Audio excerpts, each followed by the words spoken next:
Bonsoir mesdames et messieurs, ravi de vous retrouver pour cette nouvelle édition de votre journal de 15 h. Voici les faits marquants de l'actualité. Sous la présidence du chef de l'État Ismaël Omar Guelleh s'est tenue aujourd'hui la 16e séance du Conseil des ministres où 5 questions étaient inscrites à l'ordre du jour de ce Conseil. Et de nouvelles sanctions contre la Corée ont été votées par le Conseil de sécurité de l'ONU.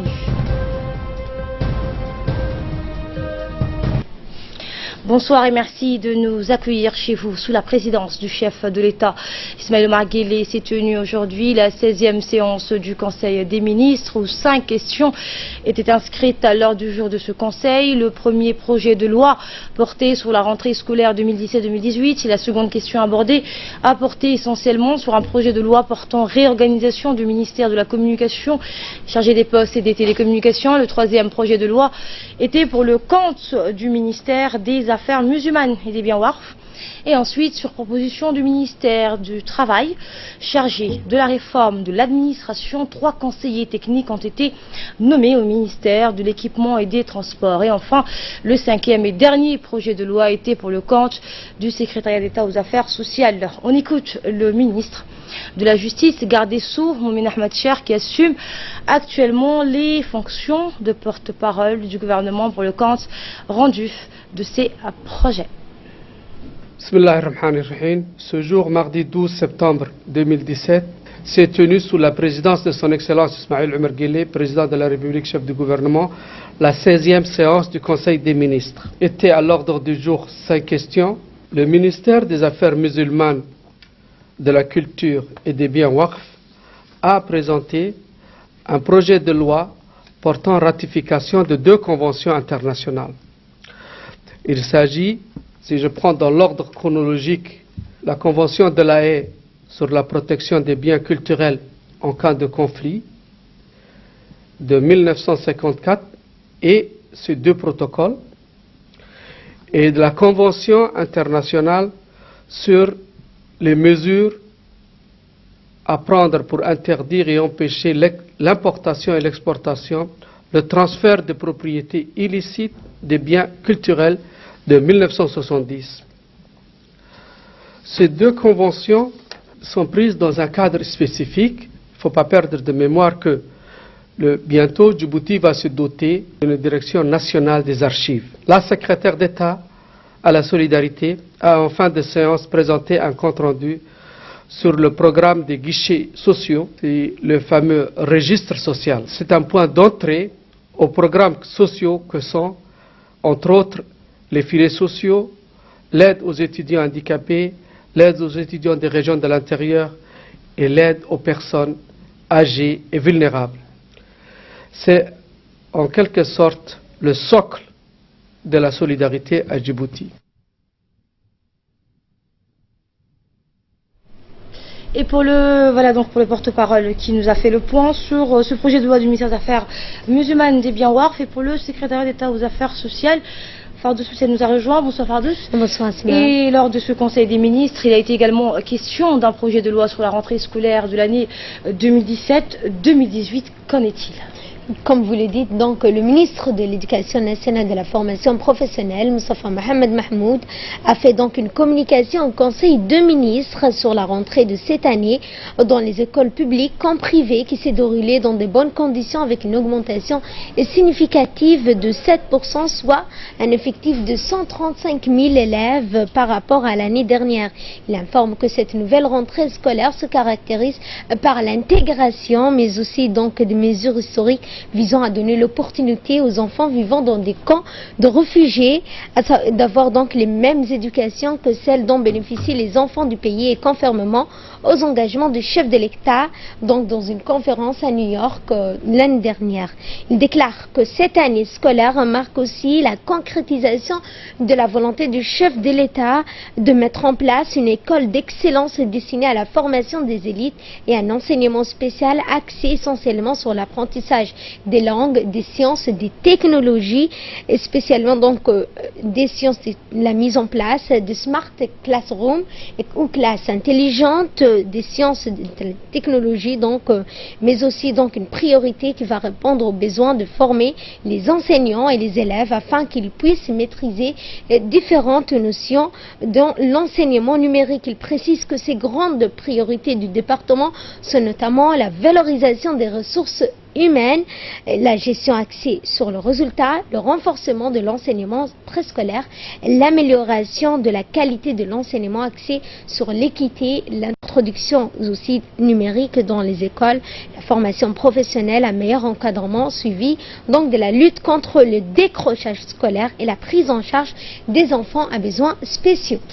Et le second point Fardou s'inscrit à l'ordre du jour de ce Conseil des ministres rapporté sur le projet de loi portant réorganisation du ministère de la Communication, chargé des postes et des télécommunications. Effectivement, donc Esma, le projet de loi a pour objet la réorganisation et la mise en place d'un nouvel organigramme du ministère de la Communication chargé d'élaborer et de mettre en place la politique nationale dans les domaines de la communication, des postes et télécommunications. Cet organigramme vise à mettre en place de nouvelles structures adaptées aux objectifs de la politique du gouvernement pour faire place donc dans notre pays d'un hub régional et international dans le domaine des technologies, de l'information, de la communication au niveau notamment de l'administration interne.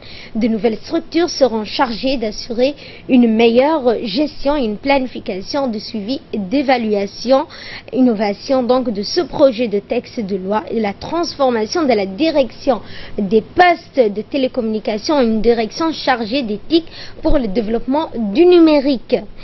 Ce nouvel texte donc donnera à ce département des outils nécessaires et traduit donc la volonté du gouvernement d'accorder une priorité pour l'éthique. Ce projet de loi s'inscrit également dans le prolongement de la réforme engagée dans l'administration publique.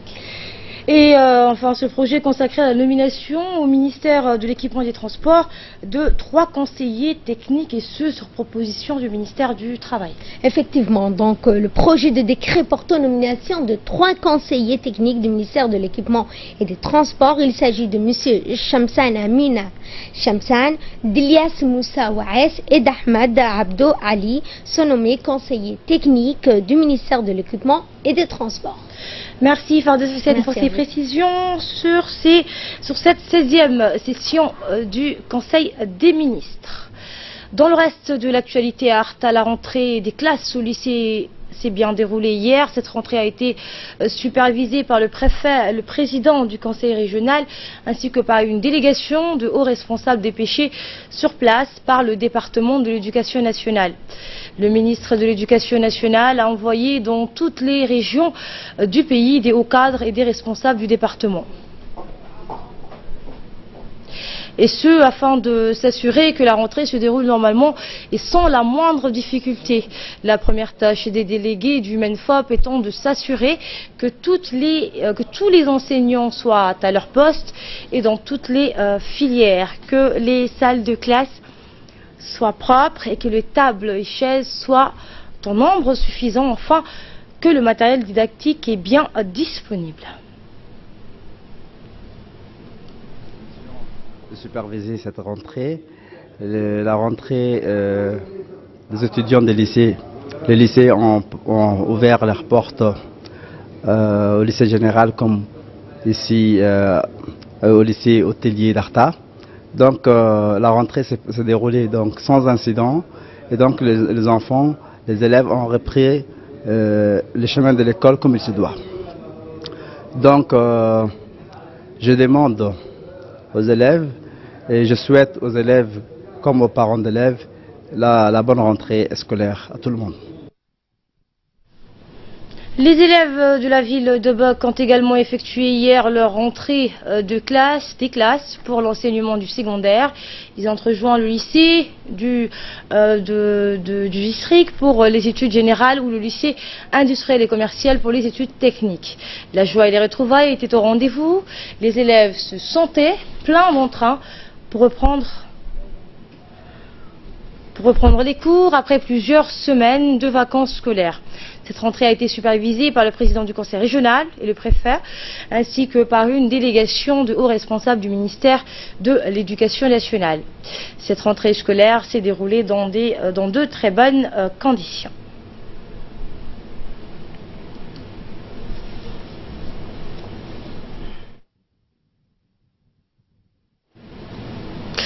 Et après le nord du pays, on revient au sud, à Dikil, où à l'instar du reste du pays, le lycée de la ville de l'Unité a également rouvert ses portes aux élèves après plusieurs semaines de vacances.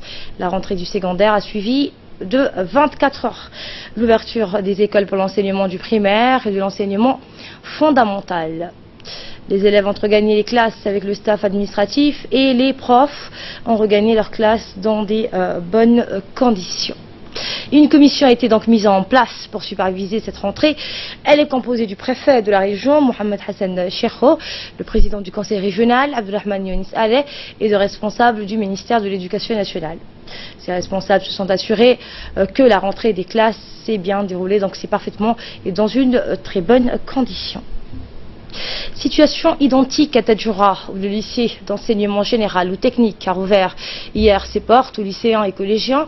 Cette entrée du secondaire a suivi la rentrée des écoles de l'enseignement primaire, qu'il s'agisse des établissements publics ou des établissements du secteur privé, qui sont plus nombreux dans la capitale. Le département de l'éducation nationale et de la formation professionnelle s'est attaché à dépêcher partout ses représentants pour s'assurer que la rentrée se déroule dans d'excellentes conditions et que les profs soient surtout à leur poste. Cette rentrée permet aux élèves de se retrouver dans la bonne humeur, chacun étant surtout fier de démontrer qu'il est parvenu à passer en classe supérieure. Les parents partageant ces moments de joie et de grande émotion. Les responsables des régions, qu'il s'agisse des préfets ou des membres des conseils régionaux, ont également assumé leur rôle.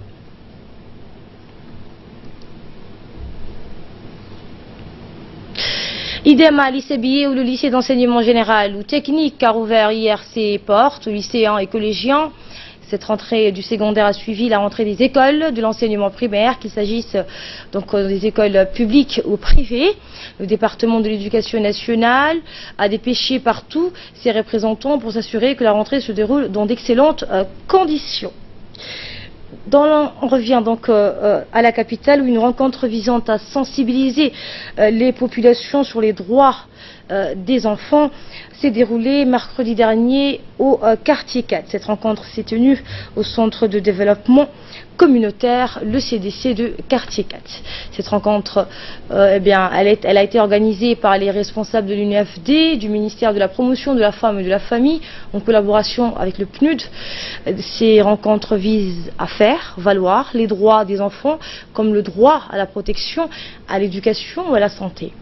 La question de l'obtention d'un acte de naissance aux enfants nés sans une reconnaissance parentale, puisque non reconnu par le père, a été également soulevée, tout autant que les problèmes posés par le recours à toutes les formes d'excision.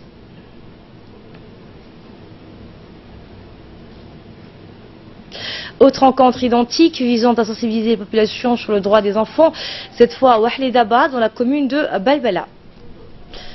Cette rencontre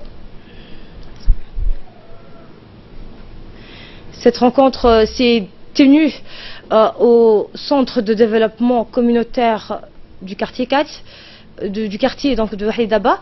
Elle est organisée par les responsables de l'UNFD et du ministère de la promotion de la femme et de la famille en collaboration du PNUD. Ces rencontres visent à faire valoir les droits des enfants, comme le droit à la protection, à l'éducation et à la santé.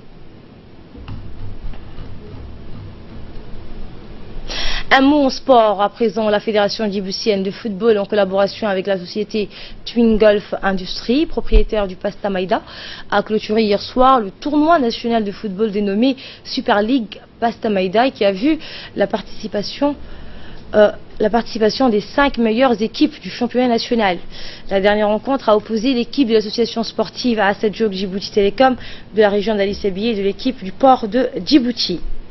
Eh bien, en effet, voici donc le classement de ce tournoi a été Assas Télécom 20 points, Garde républicaine 19 points, le port de Djibouti 10 points, la gendarmerie nationale 6 points, Université de Djibouti 1 point. Et à la fin des 2 rencontres, la Fédération de football a organisé une cérémonie de remise de trophées. Celle-ci a été présidée par le secrétaire d'État à la jeunesse et au sport, Hassan Mohamed Kamil.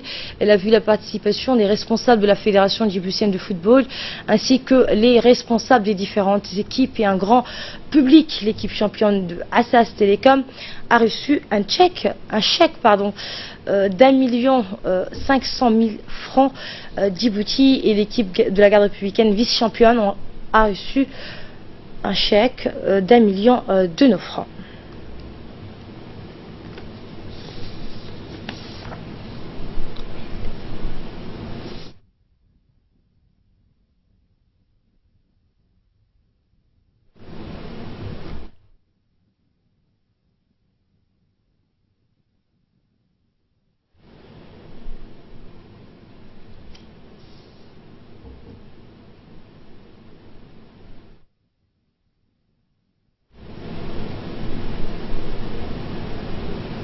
Et passons à présent à ce qui fait l'actualité hors de nos frontières. L'ONU qui adopte à l'unanimité de nouvelles sanctions contre la Corée du Nord. Hussein Awed nous a rejoint. Bonsoir Hussein.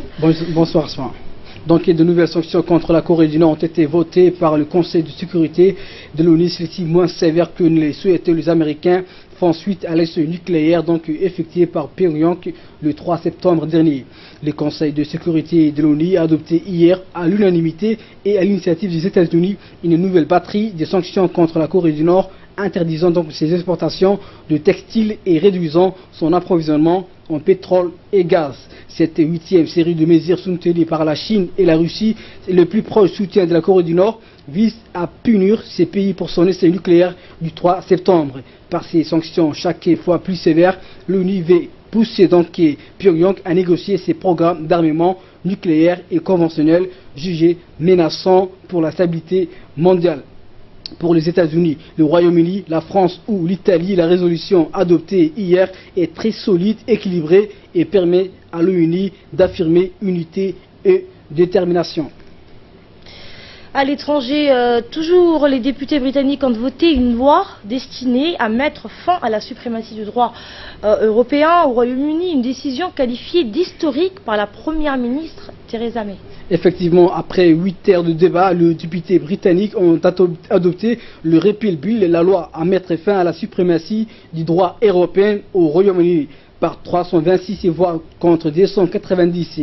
La mise en œuvre de Brexit est franchie ainsi une première étape législative. Ces votes qui consistent à abroger l'acte d'adhésion au droit communautaire européen de 1972 et à donner au Parlement et à l'exécutif du pouvoir de changer les lois existantes était crucial pour Theresa May après la perte de sa majorité parlementaire le 8 juin dernier. Les députés ont validé en outre le calendrier présenté par le gouvernement pour ce dernier examen d'une durée de 8 jours. Certains élus jugeaient que ces délais trop courts au vu de la complexité du texte. Asma. Merci Hussein Awed pour ces précisions. Voilà donc pour l'essentiel de ce qui a fait l'actualité ce mardi 12 septembre 2017. Merci à la régie, à l'ensemble des équipes qui l'ont réalisé, à vous tous de l'avoir suivi. Excellente soirée à toutes et à tous.